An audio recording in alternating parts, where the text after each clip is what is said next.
খালেদা জিয়াকে মানে রাজনীতি থেকে দূরে সরিয়ে দেওয়ার জন্যে কোনো ভনিতা না করে যদি বলা হয় যে খালেদা জিয়ার যাতে মৃত্যু হয় বিনা চিকিৎসায় অথবা উন্নত চিকিৎসা না পেয়ে, এর জন্যে 16 বছর ক্ষমতায় থেকে শেখ হাসিনা যা যা করা দরকার তার সব কিছু করেছিলেন। মানে কোনো কিছু করতে তিনি বাকি রাখেননি, শুধু জোর করে তাকে হত্যা করেননি, তাছাড়া আর সবই করেছেন। আরাফাত রহমান কোকো খালেদা জিয়ার ছোট ছেলে, তাকে একরকম মানে পরিকল্পিতভাবেই হত্যা করা হয়েছে। শেখ হাসিনা যার মূল পরিকল্পনাকারী ছিলেন। তারেক রহমান নিপীড়িত নির্যাতিত হয়ে দেশ ছাড়া হয়েছেন, তাকে দেশ ছাড়া করতে বাধ্য করা হয়েছে। খালেদা জিয়াকে নিঃসঙ্গ করে দেয়া হয়েছে। উদ্ভট মামলায় খালেদা জিয়া সাজা দেয়া হয়েছে। খালেদা জিয়া উচ্চ আদালতে গেছেন আপিল করতে, সেখানে নজিরবিহীনভাবে আদালতে হস্তক্ষেপ করে তার শাস্তির মেয়াদ দ্বিগুণ করে দেয়া হয়েছে, যার নজিরবিহীন। অর্থাৎ খালেদা জিয়ার খালেদা জিয়ার যে মৃত্যু হবে এটা শেখ হাসিনা হিসেব করছিলেন। ওই যে শেখ হাসিনার কথা খেয়াল করে দেখেন, এই যায় মরে মরে কয়দিন আর বাঁচবে। শেখ হাসিনা নিশ্চিত ছিলেন যে খালেদা জিয়া যে কোনো দিন মারা যাবে, এটা তিনি বলেও ফেলেছিলেন। যেটা মনে মনে ভাবতেন সেটা তিনি বলেও ফেলেছিলেন।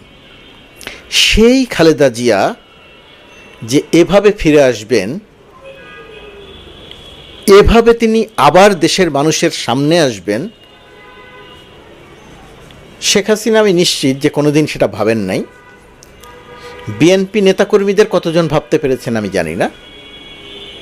খুব কম সংখ্যক মানুষই আবার ভাবতে পেরেছেন যে এভাবে খালেদা জিয়া ফিরে আসবে।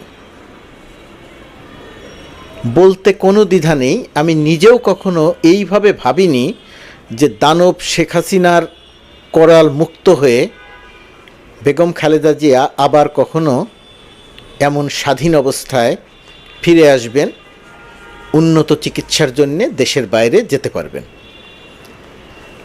তার চিকিৎসা কি হবে, কতটা হবে, তিনি এই যে গেলেন আবার ফিরে আসবেন কিনা, যে কোনো কিছুই ঘটতে পারে, এটা আমরা সবাই জানি। যত কষ্টই লাগুক এই বাস্তবতা আমরা জানি। কিন্তু এই যে বেগম খালেদা জিয়া যে ফিরে আসলেন, এই ফিরে আসাটার ব্যাখ্যা বা বিশ্লেষণ কি? খেয়াল করে দেখবেন যে বিএনপির মতো একটা বড় রাজনৈতিক দল খালেদা জিয়া কারাগারে থাকা অবস্থাতে তাকে মুক্ত করার জন্যে যে ধরনের আন্দোলন প্রত্যাশিত ছিল সেটা তারা করতে পারেননি। এটা হতে পারে তাদের দলীয় ব্যর্থতা, আবার একই সঙ্গে এও সত্যি যে পরিমাণ হত্যা, নিপীড়ন, নির্যাতন, গুম বিএনপির উপর চালানো হয়েছে, রাস্তায় বের হলে গুলি করে হত্যা করা হয়েছে, বিএনপির পক্ষে আদৌ সেই আন্দোলন করা সম্ভব ছিল কিনা এটাও বিবেচনা করে দেখতে হবে। কিন্তু মিরাকল ঘটিয়ে দিল কারা? মিরাকল ঘটিয়ে দিল ছাত্র জনতা, ছাত্ররা, শিক্ষার্থীরা, বৈষম্য বিরোধী ছাত্র আন্দোলন যার নেতৃত্বে থাকল। সন্দেহ নাই বিএনপি সহ অন্যান্য রাজনৈতিক দলের নেতাকর্মীরা পেছনে ছিলেন, কিন্তু মূল নেতৃত্ব দিয়েছে বৈষম্য বিরোধী ছাত্র আন্দোলন। তারা রাস্তায় নেমেছে, হাসিনার পুলিশ তাদের একজনকে গুলি করে হত্যা করেছে, কিন্তু বাকিরা সরে যায়।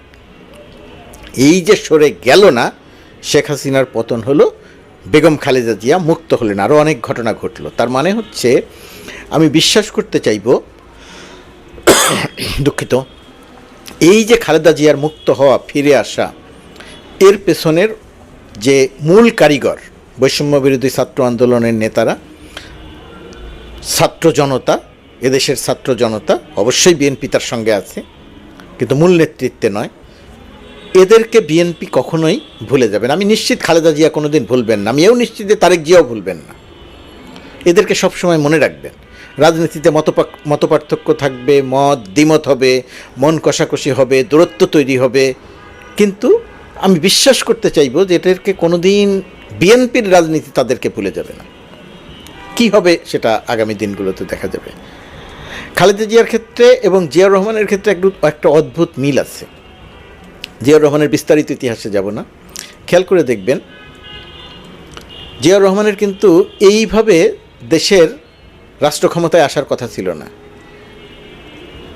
7 নভেম্বর জিয়াউর রহমান তো হিরো হয়ে ফিরে আসলেন। 7 নভেম্বর ওই দিন কিন্তু তিনি মারা যেতে পারতেন, বন্দি অবস্থায় ছিলেন। তাহলে তাকে মুক্ত কারা করলেন? তাকে মুক্ত করলেন সিপাহীরা, একেবারে সাধারণ সামরিক বাহিনীর ভেতরের একেবারে সাধারণ যারা তারা সিপাহীরা তাকে মুক্ত করে আনলেন। ওই দিন তার মুক্ত হয়ে আসার কথা না, তার মারা যাওয়ার কথা। কেন তিনি তাকে মুক্ত? কারণ জিয়ার ব্যক্তিত্ব, জিয়ার জনপ্রিয়তা, জিয়ার মুক্তিযোদ্ধা ইমেজ এবং সৈনিকদের প্রতি তার যে ভালোবাসা, তার ভালোবাসা সৈনিকদের প্রতি, সৈনিকদের ভালোবাসা তার প্রতি, তাকে মুক্ত করে আনলো। অর্থাৎ সাধারণ সৈনিকরা তাকে মুক্ত করে আনলো। আর বেগম খালেদা জিয়াকে কারা মুক্ত করলো? সেই সাধারণ ছাত্র জনতা। দুটি ঘটনাই মিরাকেল, কিন্তু একটির সঙ্গে আরেকটি অদ্ভুতভাবে মিল আছে। খালেদা জিয়াকে শেখ হাসিনা আসলে হত্যা করতে চাইলেন কেন? শেখ হাসিনা খালেদা জিয়ার প্রতি এত নির্দয় নিষ্ঠুর আচরণ করলেন কেন? বিদেশে চিকিৎসা নিতে যেতে দিতে চাইলেন না কেন? এর অনেকগুলো কারণের মধ্যে একটি বড় কারণ, শেখ হাসিনা এবং খালেদা জিয়ার যে ব্যক্তিত্ব, ওই ব্যক্তিত্বের মধ্যে একটা আকাশ পাতাল পার্থক্য ছিল। শেখ হাসিনার ইমেজ এক ধরনের ঝগড়াটে নারীর যে ইমেজ, শেখ হাসিনার ইমেজ তেমন। খালেদা জিয়ার ইমেজ এক ধরনের রুচিশীল, মার্জিত মানুষের যে ইমেজ, সেই ইমেজ। আমি বিস্তারিত ওই কথাগুলো তো বলা যায় না। ধরুন 1971 সালে খালেদা জিয়া পাকিস্তানিদের হাতে ক্যান্টনমেন্টে বন্দী ছিলেন, আরও বহু মানুষ বন্দী ছিলেন। খালেদা জিয়ার এই বন্দি, জিয়াউর রহমান মুক্তিযুদ্ধ করছেন, জিয়াউর রহমান সেক্টর কমান্ডার হয়ে নেতৃত্ব দিচ্ছেন, জেড ফোর্সের অধিনায়ক হিসেবে নেতৃত্ব দিচ্ছেন। তার স্ত্রী কোথায় আছে, কিভাবে আছে তিনি জানেন না। এই কঠিন অবস্থা নিয়ে শেখ হাসিনা সরাসরি, অন্য নেতারা কি বলেছেন আমি সেটা ধর্তব্যের মধ্যে আনি না, শেখ হাসিনা সরাসরি যেভাবে অশ্লীল থেকে অশ্লীলতম কথা বলেছেন খালেদা জিয়াকে নিয়ে, এটা পৃথিবীর নিকৃষ্টতম কোনো নারীও এমন কথা বলবে না শেখ হাসিনা যেটা বলেছেন। আবার একই রকমভাবে খালেদা জিয়ার পক্ষে শেখ হাসিনাকে নিয়ে মানে কুরুচিপূর্ণ কথা বলার যথেষ্ট সঙ্গত তথ্য ছিল, ঘটনা ছিল। 1971 সালে যে অবস্থাতে শেখ হাসিনা ঢাকায় রয়ে গেছিলেন সন্তান সম্ভব অবস্থায়, সেটাকে কেন্দ্র করে খালেদা জিয়াকে যেভাবে অশ্লীল কথা বলা হয়েছে, একইভাবে বিএনপির পক্ষ থেকে বা বেগম খালেদা জিয়ার পক্ষ থেকে অশ্লীল কথা, আকার, ইঙ্গিত ইত্যাদি ইত্যাদি কথা বলা সম্ভব ছিল, বলার তথ্য ছিল, বলার মতো ঘটনা ছিল। সেটাকে আমি সত্য বলতাম না, সত্য নয়, কিন্তু ছিল। কিন্তু আমি এখনও বিস্মিত হয়ে লক্ষ্য করি যে কোনোদিন খালেদা জিয়া শেখ হাসিনাকে, মানে খালেদা জিয়াকে নিয়ে শেখ হাসিনা যে কুরুচিপূর্ণ কথা বলেছেন, বেগম খালেদা জিয়া কোনোদিন তার উত্তরই দেননি। কুরুচিপূর্ণ কথা তো দূরের কথা, এবং বিএনপির কোনো নেতাকে আমি এই কুরুচিপূর্ণ কথা বলতে শুনিনি। কিন্তু বিএনপির ভিতরে যে বিভিন্ন রকমের নেতা নেই তা নয়, কিন্তু তারা বলেন নাই। কেন বলেন নাই এটা আমার কাছে বিস্ময়। কখনো খালেদা জিয়ার কাছে দেখা হলে যদি জানতে চাইতে পারতাম, তাহলে অবশ্য তিনি এই বিষয়ে কথা বলতেন না, বলবেন না। আমার ধারণা যে তিনি হয়তো একটা নির্দেশনাই দিয়েছিলেন যে কুরুচিপূর্ণ কথা বলে রাজনীতি করা যাবে না, না হলে কেউ বললেন না কেন। এমনকি তারেক জিয়ার এত নিপীড়ন, নির্যাতন, এত দুঃখ যন্ত্রণা, তার ভাই, ছোট ভাই মারা গেল, মায়ের সঙ্গে যোগাযোগ নাই, মাকে কারাগারে নিয়ে যাওয়া হচ্ছে, চিকিৎসা দেয়া যাচ্ছে না, একজন সন্তান হিসেবে তিনি লন্ডনে অবস্থান করছেন, কিছুই করতে পারছেন না, অথচ এত বড় দল তার হাতে। সেই মানুষটার মানসিক অবস্থাটা বোঝা যায়। তাকেও আমি কোনোদিন শেখ হাসিনাকে নিয়ে এই কুরুচিপূর্ণ কথা রাজনৈতিক কথা বলেছেন, কিন্তু কুরুচিপূর্ণ কথা বলেছেন। এটা আমার ধারণা যে জিয়া পরিবারের বৈশিষ্ট্য, যে কুরুচিপূর্ণ কথা না বলা। বেগম খালেদা জিয়ার আজকের এই যাওয়াটা অনেকেই খুব ব্যথিত, অনেকেই অনেক আবেগতাড়িত হয়ে লিখছেন। এর মধ্যে একজনের একটি লেখা দেখলাম, মাহি বি চৌধুরীর, ডাক্তার বদরুদ্দোজা চৌধুরীর ছেলে মাহি বি চৌধুরীর লেখাটা খুব আবেগপূর্ণ। মা ছেলের সঙ্গে দেখা হবে, নানা রকমের কথা বলেছেন, খুবই ভালো একটা লেখা। কিন্তু এই মাহিবি চৌধুরীর এই লেখাটি আমি যখন পড়ছিলাম ঠিক তখন আমি বিএনপির এই দুঃসময়ে মাহিবি চৌধুরী এবং বদরুদ্দোজা চৌধুরী বিএনপির সঙ্গে কী আচরণ করেছেন, শেখ হাসিনার সঙ্গে মিলিতভাবে বিএনপি বিষয়ে কি বলেছেন এবং কি করেছেন সেটাও একবার মনে আসলো। মানুষ কারো দুঃসময়ে সুযোগ মতো তার সঙ্গে যে দুশ্মনী করে, বি চৌধুরী পরিবার মাহিরা তার অন্যতম একটা প্রমাণ।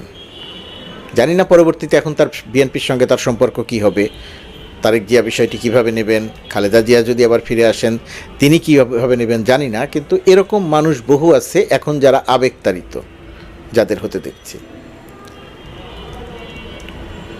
বেগম খালেদা জিয়ার ক্ষেত্রে সম্পূর্ণ মিথ্যা মামলায় জিয়া অরফানেজ ট্রাস্ট বলে একটা ট্রাস্ট, সেই ট্রাস্টে কিছু টাকা ছিল, সেই টাকাটার একটি অ্যাকাউন্টে ছিল, সেই অ্যাকাউন্ট থেকে আর এক অ্যাকাউন্টে হস্তান্তর করা হয়েছিল, যে অ্যাকাউন্টে হস্তান্তর করা হয়েছিল সময়ের সঙ্গে সঙ্গে সেই অ্যাকাউন্টে টাকা বেড়ে দ্বিগুণ হয়েছিল। সেখান থেকে একটি টাকা খালেদা জিয়া বা কেউ সেখান থেকে তোলেনি, মেরে দেয়নি, গোপন করেনি, সবই প্রকাশ্যে ছিল। কিন্তু শেখ হাসিনা কী করল? শেখ হাসিনা বলল যে খালেদা জিয়া এতিমের টাকা মেরে খেয়েছে বলে তার শাস্তি দিয়ে দিল, জেল দিয়ে দিল, কারাগারে পাঠালো। অথচ টাকা মেরে খাওয়ার কোনো ঘটনা ঘটেনি। পৃথিবীর ইতিহাসে যা নজিরবিহীন, কোনো নজির পাওয়া যাবে না। একটা হতে পারত যে একটা পদ্ধতিগত ত্রুটি, যে কেন এক অ্যাকাউন্ট থেকে আর এক অ্যাকাউন্টে সরানো হলো, সেটার যদি শাস্তি দেওয়া হতো সেটার শাস্তি নিয়ে আমরা কথা বলতাম না, বলার কোনো সুযোগ ছিল না। কিন্তু এই কাজগুলো করা হয়েছে, অর্থাৎ একজন মানুষের সঙ্গে নির্দয় নিষ্ঠুর আচরণ করা হয়েছে।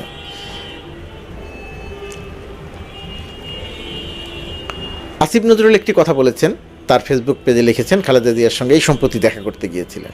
সেখানে তিনি শেখ হাসিনা যে তার প্রতি এত নিপীড়ন নির্যাতন করেছেন, আসিফ নজরুল লিখছেন যে খালেদা জিয়া শেখ হাসিনা বিষয়ে একটি বাজে শব্দ ব্যবহার করেননি, তিনি আল্লাহর কাছে বিচার দেওয়ার কথা বলেছেন।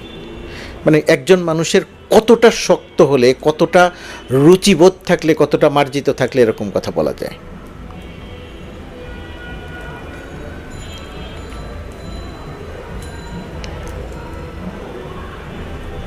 খালেদা জিয়া আর শেখ হাসিনার ইমেজের একটা পার্থক্য চিন্তা করে দেখেন। 1986 সাল এরশাদ বিরোধী আন্দোলন চলছে, ঘোষণা দেয়া হলো যারা এরশাদের সঙ্গে নির্বাচনে যাবে তারা জাতীয় বেঈমান। আগের দিন রাতের বেলায় এই ঘোষণা দেয়া হলো।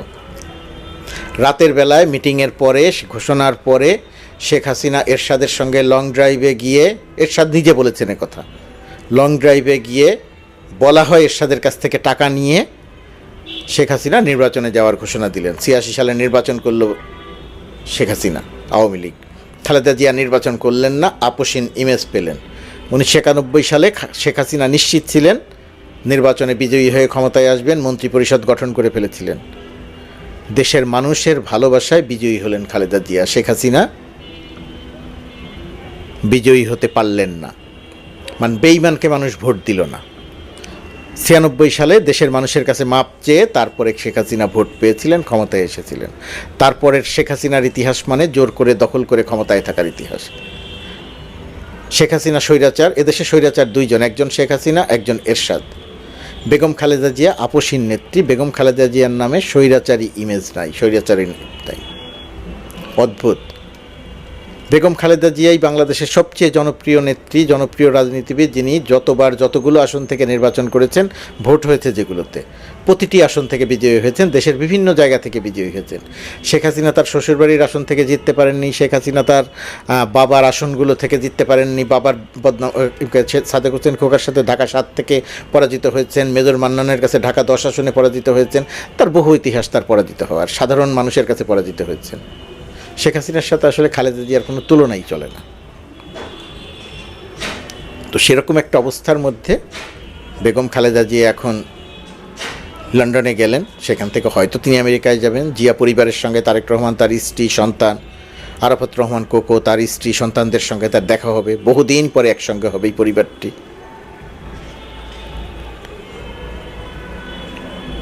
খালেদা জিয়ার বহুবিধ অসুখ, liver cirrhosis, kidney, heart, diabetes, arthritis, বহুবিধ অসুখ। অথচ শেখ হাসিনা কি অশ্লীল ইঙ্গিত করেছে, বলেছে লিভার পচে গেছে। লিভার কি খেলে লিভার পচে যায়, কি অশ্লীল ইঙ্গিত। অথচ গণভবন থেকে গণভবন যখন ছাত্র জনতা ভাঙচুর করে জিনিসপত্র নিয়ে গেল, তখন দেখা গেল সেখানেও মদের বোতল সেখানে পাওয়া গেল।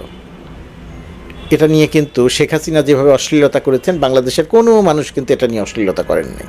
কেউ কিন্তু বলেন নাই যে শেখ হাসিনা মদ খেত, কিন্তু সেখানে মদের বোতল পাওয়া গেছে, যেতেই পারে। এটা প্রধানমন্ত্রীর বাসভবন, সেখানে দেশ বিদেশের বহু মানুষ আসে, নানাভাবে পাওয়া যেতেই পারে, কিন্তু মানুষ কিন্তু সেগুলো নিয়ে কথা বলেনি। কিন্তু রুচিহীন শেখ হাসিনা খালেদা জিয়ার বাড়িতে না পাওয়া গেলেও নানা রকমের আকার ইঙ্গিত দিয়ে খালেদা জিয়াকে নিয়ে কি কুরুচিপূর্ণ বক্তব্য দিয়েছেন, কুরুচিপূর্ণ কথা বলেছেন। শেখ হাসিনা, একটা কথা আছে, শেখ হাসিনা সিএমএইচে যেতে চাচ্ছিলেন গাড়িতে, তাকে যেতে দেওয়া হয়নি, জাহাঙ্গীর গেটে আটকানো হয়েছিল, গাড়ি থেকে নেমে তিনি হেঁটে যাচ্ছিলেন।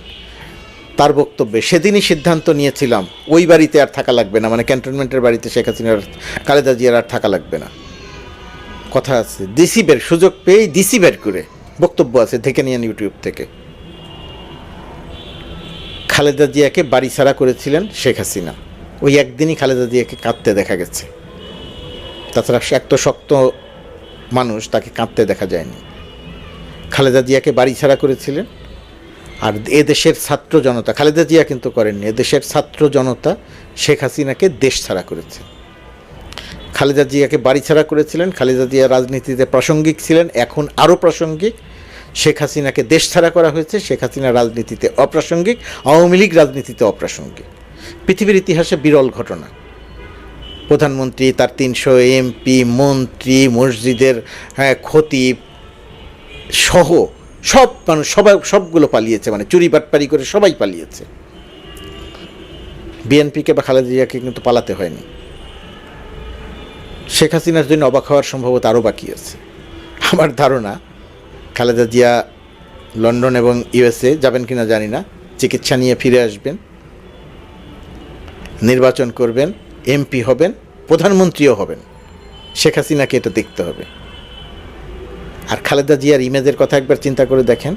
খালেদা জিয়া অসুস্থ, তাকে লন্ডনে নিতে হবে। কাতারের আমির, পৃথিবীর অন্যতম ধনী পরিবার, ধনী দেশ, কাতারের আমির, তাদের রাজ পরিবারের এয়ার অ্যাম্বুলেন্স, মানে রাজকীয় বললে কম বলা হয়, সকল রকমের সুযোগ সুবিধা সম্পন্ন পৃথিবীর অন্যতম সেরা এয়ার অ্যাম্বুলেন্স খালেদা জিয়ার জন্য পাঠিয়েছেন। যে এয়ার অ্যাম্বুলেন্সে খালেদা জিয়া এখন লন্ডনের পথে। ছাত্র জনতার ভালোবাসা, বিএনপি নেতাকর্মীদের ভালোবাসা, যে ছাত্র জনতা, বৈষম্য বিরোধী ছাত্র জনতার আন্দোলনের পরিপ্রেক্ষিতে সে মুক্ত হলেন, তাদের ভালোবাসা, দেশের মানুষের ভালোবাসায় খালেদা জিয়া প্রাসঙ্গিক। খালেদা জিয়া একটা পরিপূর্ণ জীবন কাটালেন। আর শেখ হাসিনা একটা স্বৈরাচার, দানব, গুমকারী, হত্যাকারী, ভোট চোর, রাতে ভোট, দেশের আর্থিক খাত লুটপাটকারী, যত রকমের অপকর্ম সম্ভব সবই অপকর্ম করে সেই পরিচিতি নিয়ে তিনি এখন দেশ ছাড়া। সুতরাং দুইজনের মধ্যে আসলে কোনো তুলনা চলে না। খালেদা জিয়ার সঙ্গে শেখ হাসিনার কোনো তুলনা চলে না।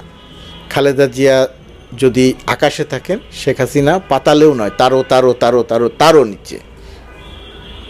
এর চেয়ে দানবীয় বেগম, মানে শেখ হাসিনার চেয়ে দানবীয় কোনো রাজনীতিবিদ বাংলাদেশের ইতিহাসে কখনো আসেনি।